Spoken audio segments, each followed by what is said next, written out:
बिस्मिल्लाहिर्रहमानिर्रहीम, अस्सलाम वालेकुम नाज़रीन। प्रोग्राम आप देख रहे हैं 7 से 8 सना हाशमी के साथ। मुझे उम्मीद है कि आप तमाम लोग खैर खैरियत से होंगे। हमेशा की तरह ज़ाहिर है पाकिस्तान की सियासत पर यहाँ बैठकर बात होती है और ये देखने का, ये सोचने का मौका मिलता है कि इस वक्त पाकिस्तान की सियासत और आवाम दोनों जानिब अगर हम देखें तो किसकी ज़्यादा तरजीहात हैं। अभी स्टूडियो में आते आते खबर मौसूल हुई और बड़ी खबर है कि चेयरमैन तहरीक इंसाफ इमरान खान साहब की गिरफ्तारी के वारंट जारी कर दिए गए हैं। अब इस खबर के आने के बाद सूरत हाल जिसे कहते हैं कि फौरन तब्दील भी हो सकती है, क्योंकि अभी थोड़ी देर पहले जब मुस्लिम लीग नून के रहनुमा मौजूद थे नायब सदर मरियम साहिबा के साथ, मरियम नवाज साहिबा के साथ, तो वो ये कह रहे थे, वो कह रही थी कि भाई इतनी खुली छुट्टी क्यों दे दी है इमरान खान साहब को, किस खाते में दी है इतनी खुली छुट्टी, और इनको तो गिरफ्तार होना चाहिए। उस पर राना सनाउल्लाह साहब जो कि वजीर दाखिला है, उन्होंने कहा कि हाँ बिल्कुल आप ठीक कह रही हैं और मरियम साहिबा ने जितनी बातें की हैं वो दुरुस्त हैं। आखिरी इत्तलात आने तक, यानी मेरे स्टूडियो आने तक, हमारे पास इत्तलात यही है कि इमरान खान साहब की गिरफ्तारी के वारंट जो हैं वो जारी कर दिए गए हैं। ये भी इत्तलात मौसूल हैं कि इमरान खान साहब बनीगाला के अंदर ही मौजूद हैं, यानी इस्लामाबाद की टेरिटरी के अंदर ही हैं, और जो गिरफ्तारी के लिए थाना मारगला मेरा ख्याल है कहा गया है, वहां पर ये इंदराज हुआ था, बनीगाला का हुदूद, ये सारी आपको कॉपी में नजर भी आ रही हैं चीजें। सो एक मामला तो ये चल रहा है जो अभी अचानक हुआ, लेकिन एक और मामला इस्लामाबाद में चल रहा है, वो है किसान इत्तेहाद का। वो सारे लोग बैठे हुए हैं सड़कों पर और ये सारा मंजरनामा है आपसे कुछ देर पहले का। ज़ाहिर अब तो रात हो गई है, लेकिन अब कहने का मकसद ये है कि एक जानिब किसान इत्तेहाद के मुतालबात हैं, दूसरी जानिब राना सनाउल्लाह ने किसान इत्तेहाद के चेयरमैन को ये कहा कि ये रेड जोन जो है ना, ये रेड लाइन है, आपने ये क्रॉस करनी है और फिर हम जिम्मेदार नहीं होंगे। तो हमारी तलात यहाँ आई, फिर हमारे पास के जो चेयरमैन हैं किसान इत्तेहाद के, उन्होंने कहा कि अगर आपने हमें डंडे और सोटियां मारना शुरू की तो फिर हमारे हाथ या हमारे हाथ भी बंधे नहीं रहेंगे। जरा एक मोन्टाज देखिए, फिर मैंने जो चेयरमैन है किसान इत्तेहाद के उनको जरा जहमत दी है, उनसे जरा इस पर बात करेंगे।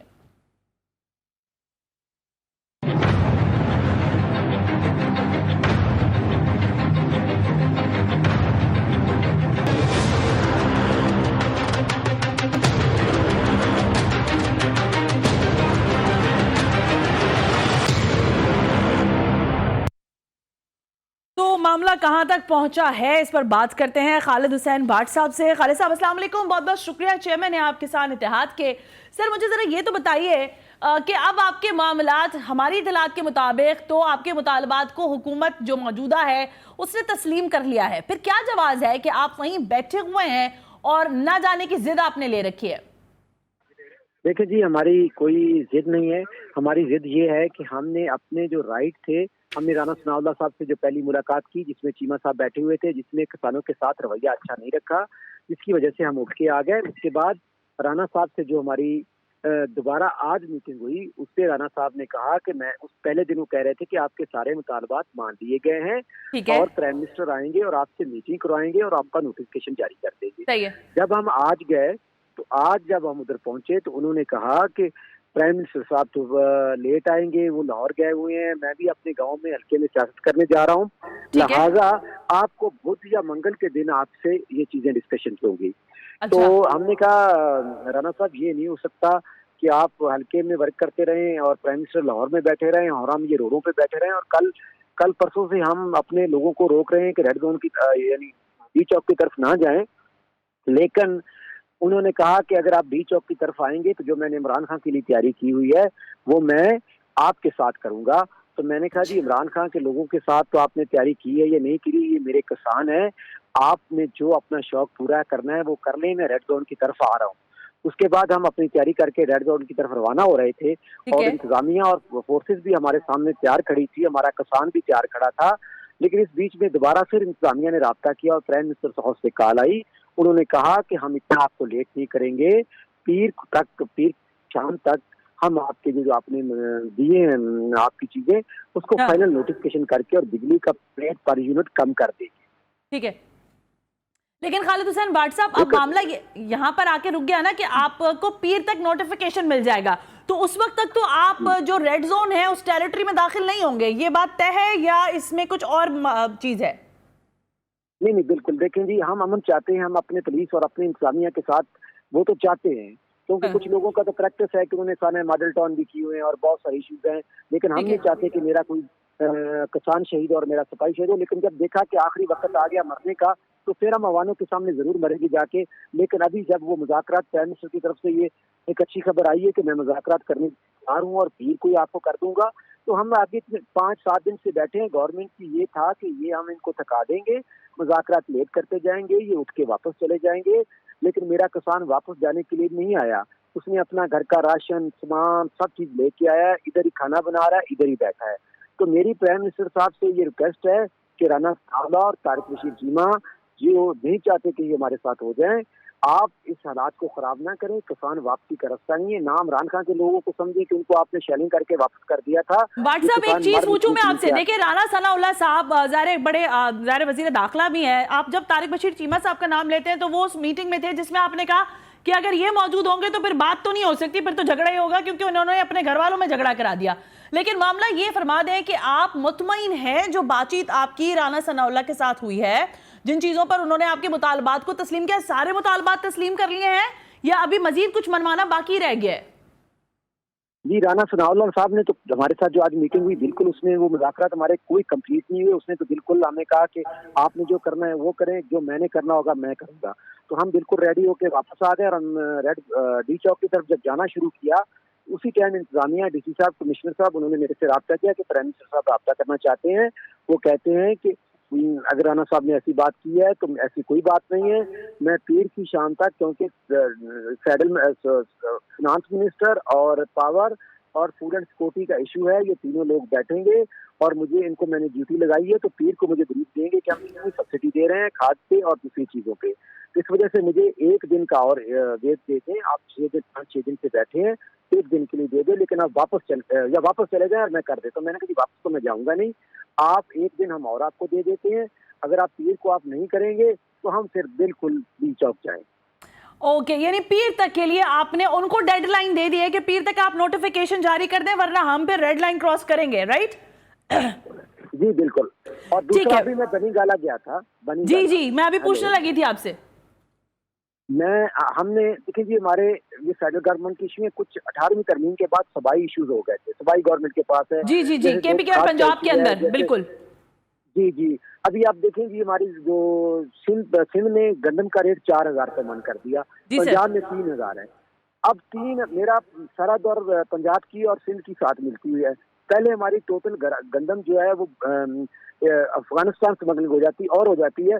अब गवर्नमेंट सिंध 4,000 की लेगी, मैं 3,000 की दूंगा, तो मेरी सारी गंदम जो है वो स्मगल होकर सिंध चली जाएगी। तो उसको सीधा जो बंदा स्मगलिंग कर रहा होगा उसको तो बनीगाला से क्या जवाब मिला? बनीगाला वालों को तो अपनी पड़ गई है, उनके वारंट जारी हो गए, आपको क्या जवाब मिला है? जी, बनीगाला वाले तो हमने उनको कहा, बाहर जाके कहा कि खुदा के वास्ते पंजाब गवर्नमेंट केपीके को कहें कि हमारे किसान, आप कल केपीके के किसानों ने हजारे यकजहती के लिए पूरा रोड बंद रखा सारा दिन और उनके इशू थे। तो हमने खान साहब से ये मिलना था कि खान साहब, आप कहते थे कि मैं अमन इंसाफ की बात करूंगा। आज पंजाब में आपकी हुकूमत है, केपीके में आपकी हुकूमत है, वहाँ हालत ये है कि आज 1,800 से 1,000 रुपए में यूरिया ब्लैक में मिल रही है। साहब, मुलाकात किससे हुई ना, ये तो बताएं। इमरान खान मिले, कौन मिला आपको बनीगाला में? हमने जब गेट पे गए तो तकरीबन कोई 1,500 नफरी हमारा इंतजार कर रही थी, जैसे कि हम बनीगाला पे हमला करने आए हुए हैं। उन्होंने कहा जी आप इधर रुक जाएं, आप खान चौक से आगे नहीं जा सकते, इससे में इजाजत है कि किसानों को अंदर नहीं आने दिया जाए। ठीक है भट्ट साहब, thank you very much. Khalid Hussain Bhatt, chairman किसान इत्तेहाद, हमसे कह रहे हैं कि पीर तक के लिए बहरहाल ने हमसे वक्त ले रखा है। अगर पीर तक भी नोटिफिकेशन जारी नहीं होता प्राइम मिनिस्टर के कहने के बाद भी, तो फिर हमारे पास लाहे अमल यही होगा कि हम रेड जोन को क्रॉस करेंगे। मैं कुछ अभी जो सूरत हाल है, जैसे अभी खालिद हुसैन भट्ट साहब फरमा रहे थे कि ये बनीगाला पहुंचे हैं। अब जहां पर किसान ताजिर, ये सारे लोग बैठे हुए हैं, किसान इत्तेहाद के लोग, वहां की टेरिटरी में क्या हो रहा है ये दिखाने की मुझे जरूरत थी। तो मैंने सोचा कि हम अपने रिपोर्टर जो हैं ओवैस साहब, उनसे रब्ता करते हैं और जरा उनसे ओवैस से जरा पूछ लेते हैं कि वहां सिचुएशन क्या है। क्योंकि अब सूरत हाल यहाँ पर यह है कि एक जानिब इस्लामाबाद के अंदर बड़ी खबर ये बन चुकी है इस वक्त तक कि इमरान खान साहब को किसी भी वक्त गिरफ्तार किया जाएगा, क्योंकि उनके वारंट गिरफ्तारी जारी हो गए हैं। दूसरी जानिब हुकूमत के सर पर ये किसान इत्तेहाद बैठे हैं, जिनके साथ उन्होंने मुतालबात तो तस्लीम कर लिए हैं, लेकिन नोटिफिकेशन जारी ना करने का मामला है, जिस पर राना सनाउल्लाह और जो ताजिर इत्तेहाद के लोग हैं, किसान ताजिर के, उनके अंदर जो है वो थोड़ी सी मेरा ख्याल है मुमारी हुई है इस बात पर। लेकिन देखते हैं प्राइम मिनिस्टर के कहने के बाद क्या रेड जोन तक ये जाएंगे या नहीं। मैं बात करती हूँ हमारे नुमाइंदे ये बताइएगा कि इस वक्त इस्लामाबाद में क्या सिचुएशन है, ये किसान इत्तेहाद के लोग किस एरिया में स्पेसिफिकली बैठे हुए हैं, और दूसरा ये कि ये जहां बैठे हुए हैं इससे रेड जोन जो है वो कितना दूर हो सकता है, थोड़ा सा अगर आप आइडिया करें और हमारे नाजरीन को भी बताएं कि ये डी चौक जो जाने की बात कर रहे हैं, अगर ये डी चौक जाते हैं तो जिस जगह ये मौजूद है उस जगह से इनको डी चौक जाने में कितना टाइम लगेगा। कनेक्टिविटी कर रहे हैं हमारे नुमाइंदे ओवैस के साथ ताकि हम बता सकें आपको कि किसान इत्तेहाद का जो ये धरना है इसके बाद अगर ये रेड जोन में दाखिला करते हैं तो सिचुएशन क्या होगी। अभी अगर कुछ मंजर दिखाएं आप मुझे, जो आज सारा दिन वहाँ पर दींगा मुश्ती रही है, इंतज़ामिया की जानिब से यहाँ तक कहा गया कि इन किसान के जितने लोग थे वहाँ पर जो शुरा मौजूद हैं, जो प्रोटेस्टर्स हैं, उनके हाथों में पत्थर थे और उन्होंने जो है पूरी तरह से तैयारी कर रखी थी कि किसी भी तरह की अगर उनके सामने मज़ाहमत होती है, उनको रोकने की कोशिश की जाती है तो वो भी रिटेलिएट करेंगे। तो ये सारा मंजर था। इसके अलावा भी दीगर और मामला थे जिस पर ज़ाहिर बात हो रही थी। एक लास्ट जो मोमेंट आया था उस पर यह हुआ था कि अब इस वक्त इस्लामाबाद की टेरिटरी का जो मामला है वो मेरा ख्याल है दो चीज़ों में डिवाइड हुआ होगा। एक जानिब तो ज़ाहिर जो बनी गाला की सिचुएशन है जो वहाँ पर हैंडलिंग हो रही है वो, और फिर दूसरी जानिब ये जो किसान इत्तेहाद के लोग हैं। अभी आपने खालिद हुसैन भट्ट साहब को सुना, वो फरमा रहे थे कि हम वापसी के लिए नहीं आए हैं, अगर नोटिफिकेशन नहीं देते तो हम वापस नहीं आएंगे। ब्रेक शामिल कर लेते हैं, मेरा ख्याल है ब्रेक से जब वापस आएंगे तो इन दैट टाइम हम कोशिश करेंगे कि अपने दूसरे टॉपिक की तरफ मूव ऑन करें, क्योंकि सियासत में भी गर्मा गर्मी है और कराची की सियासत में एक मरतबा फिर बलदियाती इलेक्शन के ना होने की बाज़गश्त बड़ी ज़ोरों से है।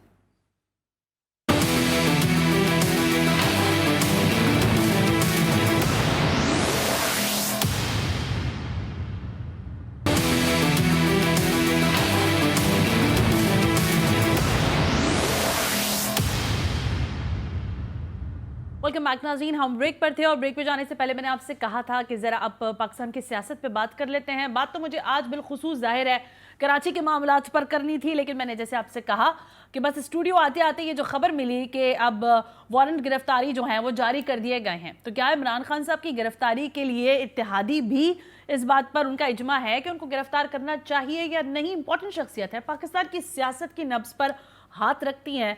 पाकिस्तान पीपल्स पार्टी का बड़ा मोतबर नाम है शहला रजा साहबा मेरे साथ हैं। शहला साहब अस्सलाम वालेकुम, बहुत बहुत शुक्रिया वक्त देने के लिए। वालेकुम अस्सलाम। शहला साहबा, ज़रा आपको भी अभी 15-20 मिनट पहले ये खबर शायद मौसूल हुई होगी कि इस्लामाबाद में वारंट गिरफ्तारी जारी हुए हैं इमरान खान साहब के, जो कि चेयरमैन हैं तहरीक इंसाफ के। What do you think about that, कि क्या ये सही टाइमिंग है और उनकी गिरफ्तारी के लिए आपको जो कि इत्तेहादी हैं इस मुस्लिम लीग नवाज की हुकूमत के, आपको इस बारे में कोई बातचीत हुई है? आप सारे लोग वन पेज पर ही हैं इस मामले पर? अच्छा, सबसे पहले तो शुक्रिया। और मैं ये समझती हूँ और आपको भी अच्छी तरह पता है कि मैं एक सूबाई मिनिस्टर हूँ, प्रोविंशियल मिनिस्टर, और इन मामलात में एक प्रोविंशियल मिनिस्टर की कोई राय न पूछी जाती है, न उसकी अहमियत होती है, न उसकी राय पूछनी बनती है। मुझे भी आप ही की तरह टीवी से पता चला। देखिए, जो इस सबसे पहली बात तो यह है कि अगर कोई ऐसी बात है जहाँ कानून की खिलाफ वर्जी हुई है, जहाँ पे किसी शख्स की गिरफ्तारी के ऑर्डर बनते हैं, तो फिर हम लोग तो बुरे लोग हैं, हमारी पार्टीज़ भी बुरी हैं। इमरान साहब एक ग्रेट लीडर हैं, एक बड़े आदमी हैं, तो उनका ख़ुद यही कहना है कि कानून सबके लिए एक होना चाहिए, और उसमें ना फिर टाइमिंग की बात हो ना कुछ हो। पाकिस्तान में हर बड़े आदमी पे बकौल उन्हीं की वजह से हाथ डाला गया। हालांकि सबको मालूम है कि जरदारी साहब के चाहे 11.5 साल हों या किसी और लीडर के, सबका अपने अपने ज़माने में किसी न किसी तरह एहतसाब हुआ है, लेकिन सबसे कड़ा एहतसाब तो पाकिस्तान पीपल्स पार्टी का ही हुआ है। और अगर मैं ये समझती हूँ कि हमारे साथ कोई माहिर कानून हो और वो इस पे बात करे, जो कि मैंने भी मुख्तलिफ चैनल्स पे इतनी सी देर में, जितनी देर में हमने ये खबर सुनी और आपके प्रोग्राम तक आए, तो उसमें जो बात हुई वो यही हुई कि उसमें अनकंडीशनल का जो एक मैटर है उस को नहीं, रिक्वायरमेंट जो है उसको नहीं देखा गया और उसके हिसाब से ये हुआ है। लेकिन इसके साथ साथ इस तरह के मुकदमे तो बनते ही हैं, लेकिन जो मैंने सुना है कि कोई ऐसे मूवमेंट नहीं है अच्छा। कि जिससे ये पता चले कि इस पर कोई अमल हो रहा है। जहाँ ये ज़रूरत समझी गई होगी कि और देखिए कि अब ये मामला सब जुडाई बिल्कुल दुरुस्त है। ठीक है। तो पुलिस स्टेशन लेवल पर उस पे उस पे वारंट नहीं हो सकते, सही कह रही हैं। नजर ना आए। बिल्कुल तो ठीक है। देखना अब ये है कि मैं और आप जो कि कानून के सिर्फ हेजे कर सकते हैं, तो हमें ये किसी से ठीक। सुनना होगा कि क्या मामला है। बिल्कुल ठीक लेकिन है, लेकिन शैला साहब जी, ज़ाहिर है आप एक पॉलिटिकल वर्कर भी रही हैं, आप ग्राउंड रियलिटीज को बहुत अच्छी तरह जज करती हैं। अभी जो आपने गुफ्तगू की उससे मुझे पूरी तरह इंडिया मिल गया कि इस्लामाबाद में मूवमेंट नहीं है, विच इज़ क्लियर के ये सिर्फ अभी तक खबर की हद तक बात है। तो मैडम फरमाइएगा कि क्या आपको लगता है कितना क्यास फैल सकता है अगर इमरान खान साहब की गिरफ्तारी दर पे आ ही गई, मामलात इस जानिब ठहर ही गए, तो how you people tackle for all these people जो कि मुख्तलिफ सूबों में मौजूद हैं, चाहे सिंध का ले लें आप हिस्सा या पंजाब या दीगर जगहों पर, अगर ये गिरफ्तारी होती है तो अगर ये कोई ऐसी बात नहीं है। उनकी पार्टी अपना नाम वो इंसाफ रखते हैं, भाषण देते हैं, इस्लामिक टच देते हैं, बराबरी का टच देते हैं। तो उनको तो ऑलरेडी और मदीना का कानून को हम वो करेंगे और रियासत मदीना में मैं अपने घर से एहतसाब शुरू करूंगा। गो कि जी उन्होंने ये होने नहीं दिया, ममनुआ फंडिंग केस उन्होंने कुछ नहीं होने दिया, बीआरटी में कुछ नहीं होने दिया, तो इलेक्शन कमीशन में नहीं चलने दिए अपने सही। सारे केसेस। तो अब जबकि ये सूरत हाल है और तो उन्हें तो अपने लोगों को हमेशा ये बात कहनी चाहिए, जिस तरह वो ये कहते हैं ना, इनका फेंटा लगाना, इन्हें शादियों में ना आने देना, इन्हें तंग करना, तो उनको ये कहना चाहिए जो कि इस्लामिक टच नहीं होगा, बड़ा नॉर्मल टच होगा, जी कि अगर मुझे किसी इल्ज़ाम में ये ले गिरफ्तार जाते हैं हाँ। तो मैं तैयार हूँ अपने एहतसाब के लिए। आप लोग को परेशान होने की ज़रूरत नहीं है, मैं मुकाबला करने को तैयार हूँ, मैं Fair enough. रेडी हूँ। देखिए ना, जरदारी साहब इतने बीमार थे जी और सिंध में केसेस चल सकते थे जी और बीमार हैं भी, अभी भी हॉस्पिटलाइज्ड हैं। तो लेकिन इमरान साहब ये कहते थे कि हमें सिंध की अदालतों पे एतमाद नहीं है और उनको जाना पड़ता था कभी हाँ, व्हील चेयर बिल्कुल ठीक पे, है। किसी पे बड़ा बड़ा मुंह फाड़ के इनके लोग बात करते थे कि लोग गिरफ्तार होते ही बीमार हो जाते हैं। हमने शहबाज गिल जैसे जवान आदमी को भी व्हील चेयर देखी और उसके बाद हलीम आदम सही शेख फरमा रही को हैं, भी हमने बिल्कुल दुरुस्त कह रही हैं। बैसाखियां देखी कि उन्होंने ले ली। तो ये बातें नहीं करनी चाहिए। हाँ, और अभी थोड़े अरसे पहले, 1 साल पहले के करीब मेरा नाम जो है वो उसमें नैप के थ्रू मुझे एक लेटर मिला जिसमें 33 सवाल थे, मैं पेश हुई। और फिर उसके बाद एक एफआईए जो किसी करप्शन पे नहीं था, इस पर था कि ये जो एनआईसीवीडी है जी जी जी उसकी आप जो थी गवर्निंग बॉडी में थी, तो एज गवर्निंग बॉडी मेंबर आपके ज़माने में जो ये हुआ, ये उसके मिनट्स हैं, इसके बारे में आप जवाब दें। तो फिर मैंने अकॉर्डिंग टू द मिनट्स ठीक है, फेयर इनफ मैडम, ये बिल्कुल दुरुस्त तरीका है, मुझसे पूछ रहे बिल्कुल हैं वो दुरुस्त मैंने तरीका, जवाब दिए। बिल्कुल ठीक है। कानून 33 सबके लिए सवालों में बराबर मुझे होना 12-13 चाहिए। दिन लगे, मैंने 4 वकील किए, हर आदमी नैब के लॉयर नहीं होता। सही फिर बात है। एक मुझे लेटर मिला एफआईए से कि एक शख्स ने तौहीन जज की है, नहीं करनी चाहिए थी, बिल्कुल ठीक है। लेकिन उसने अपनी ये वीडियो शेयर की है। तो आपने उसकी शेयर की हुई वीडियो देख के कहीं और तो नहीं शेयर कर दी? ठीक है, तो समझ आ गई। हमारे कुछ लोग जो थे वो नाराज हुए कि हाँ। हम एफआईए को इस तरह से जवाब दे नहीं है, लेकिन मैं और नासिर चले गए थे। जी जी जी बिल्कुल, तो मुझे अंदाज है और मेरे ठीक पास ये खबर भी है। इमरान साहब ने मैं तो शैला बहुत साहब ज्यादा इस तरह के भाषण मैं दिए, जरा फॉरवर्ड इस्लामिक होना टच चाह भी रही हूँ। दिए हैं, तो उन्हें जाना चाहिए बराबरी की वजह ओके से। मैडम, मैं ये सवाल करना चाह रही थी अब मैं आपसे, क्योंकि अब ज़रा आपने कहा सूबाई मामले पे भी बात होनी चाहिए और हम ज़ाहिर सूबे के मामला देख रहे हैं। एडमिनिस्ट्रेटर कराची मुर्तज़ा वाब साहब ने इस्तीफा दिया, फिर उस इस्तीफे को रिवर्ट कर दिया गया और आज उन्होंने प्रेस कॉन्फ्रेंस में ये कहा कि मैं तो ज़ाहिर एडमिनिस्ट्रेटर रहूंगा जब तक मेरा इस्तीफा मंजूर नहीं हो जाता। लेकिन क्या बल्दियाती इलेक्शन नहीं होंगे? क्योंकि आज भी मुस्तफा बार बार उन्होंने यही कहा एडमिनिस्ट्रेटर कराची ने कि हम जो हैं बल्दियाती इलेक्शन की तरफ नहीं जा सकते क्योंकि सिंध में इस वक्त हालात ही ऐसे नहीं है।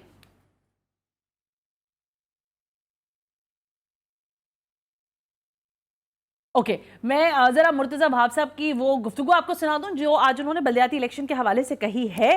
क्या कह रहे थे एडमिनिस्ट्रेटर कराची कि सिंध हुकूमत जो है क्यों नहीं करवा सकती बलदियाती इलेक्शन? चलाइए जी। मेरा इस्तीफ़ा अभी तक मंजूर नहीं हुआ। मैंने इस्तीफ़ा का ऐलान भी किया, वो इस्तीफ़ा मैंने भिजवाने के बाद मेरी अपनी क़यादत से मुलाकात हुई, वज़ीर आला सिंध से भी मुलाकात हुई, वज़ीर बल्दियात से भी मुलाकात हुई, और मैंने उस वक्त भी कहा था जब मैं इस्तीफ़ा दे रहा था कि मैं अपने पार्टी के डिसिप्लिन का पाबंद हूँ, मैं पार्टी के अहकामात पर चलता हूँ। पार्टी ने मुझे नामज़द किया, जो पार्टी के अहकामात होंगे वो मैं अहकामात फॉलो करूँगा।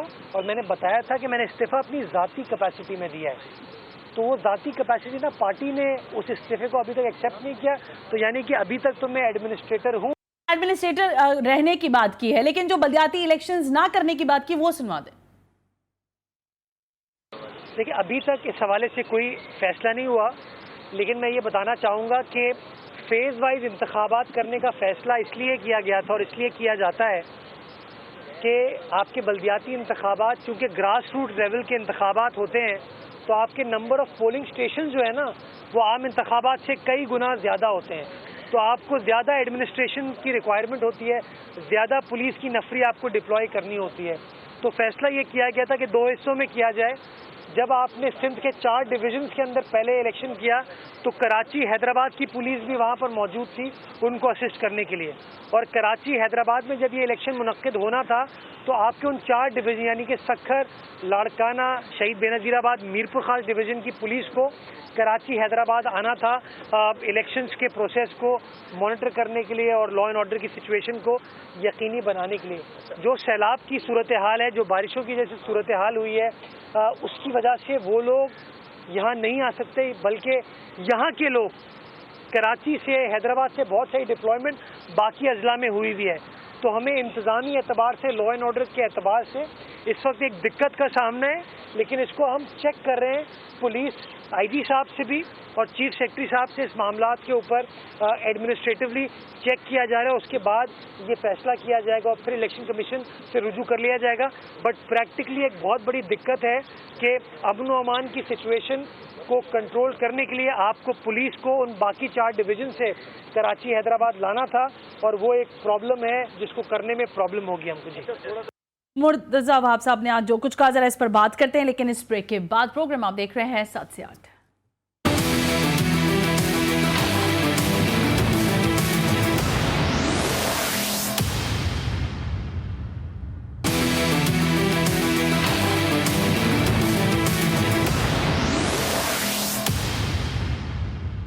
वेलकम बैक नाजरीन, हम ब्रेक पर थे। शैला रज़ा साहिबा मेरे साथ मौजूद हैं। जाते हुए आपको मैंने मुर्तजा भाब साहब की आज की गुफ्तगू सुनाई, जिसमें उन्होंने कहा कि बलदियाती इंतखाबात के लिए माहौल जो है वो साजगार नहीं है। एक जानिब हम देख रहे हैं कि कराची में बदअमनी एक दफ़ा फिर सर उठाने लगी है, लेकिन बहरहाल सैलाब भी मौजूद है। तो फिर शैला रज़ा साहिबा, हम ना ही समझे बलदियाती इंतखाबात के मामले पर, तो एक हुकूमत अपनी राय दे सकती है। इलेक्शन कमीशन को हमने अपनी राय दी है कि कराची और हैदराबाद डिवीजन के जो इंतखाबात हैं उसके लिए हमें दीगर डिवीजन से पुलिस की भी जरूरत होगी।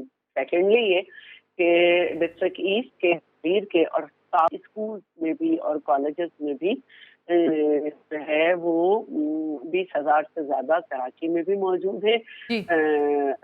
फ्लड अफेक्टीज 20,000 से ज्यादा जो मेरी आखिरी मालूमात की बढ़ भी सकते हैं, और इसके अलावा हैदराबाद में भी एक बहुत बड़ी तादाद मौजूद है। और जो कराची में एक टेंट सिटी कायम किया जा रहा है, वो टेंट सिटी तो इंसान जल्दी से कायम कर सकता है, लेकिन बहुत बड़ी बात ये हो रही है कि अगर 25,000 के करीब लोग वहाँ पे आबाद करते हैं और हैदराबाद से भी कुछ लोगों को, क्योंकि वो डिस्टर्ब है, वहाँ से यहाँ लाते हैं, तो 25-30 हजार बन रहे हैं, तो फिर उनका रोजाना का वहाँ पे खाना, पानी और सीवरेज सिस्टम को देखना ये एक बहुत मुश्किल बात होगी। तो इस वजह से उन्हें स्कूल में ही रखा जा रहा है। तो ये हमारे बड़े मसाइल हैं जो आज भी कराची में शबजती का एक वाकया हुआ जिसमें फायर ब्रिगेड के ऑफिस में हुआ। परसों है वो चीनी हमारे डेंटिस्ट हैं उन पे अटैक हुआ। तो ये चीजों को मद्देनजर रखते हुए एक हुकूमत अपने मुल्क के इदारे से रिक्वेस्ट कर सकती है और वो हम करेंगे। बाकी ठीक है, इलेक्शन कमीशन का मींस के जो अभी डेट अनाउंस हुई है शैला साहब, आपको नहीं लगता कि फिजिबल डेट होगी? इस पर तो नहीं हो सकते, लेकिन हाँ आगे जाके देखते हैं, फिर मामलात में हो जाएंगे इंतखाबात भी, राइट? देखिए, हम बल्दियाती इलेक्शन से मना नहीं कर रहे हैं, हमारे अपने लोग खड़े हुए हैं, उनके पैसा खर्च हुए हैं, उनके पूरे पैनल्स हैं और वो भी चाह रहे हैं कि मामला आगे जाए। फर्ज करें कि अगर मैं एक इलेक्शन लड़ने के लिए खड़ी होती हूँ तो मेरा एक बजट है, मेरे दोस्तों का एक बजट है, मेरे वालों का एक बजट है, तो वो मुझ पे लगाएंगे। जितनी भी दफा इलेक्शन आगे गया है वो सब बजट यूटिलाइज होने के बाद गया है, तो 5 दिन पहले, और ये हमारे लिए भी प्रॉब्लम है। तो हम तो चाहते हैं जल्दी हो, लेकिन अगर कुछ उसके लिए हालात भी साजगार होने चाहिए। शैला रज़ा साहिबा, बहुत बहुत शुक्रिया। इंशाल्लाह मुस्तकबिल करीब में भी आपसे बात करते रहेंगे। आपने अभी गुफ्तगू की कि कराची का अमन खराब करने की साजिश और कोशिश हो रही है।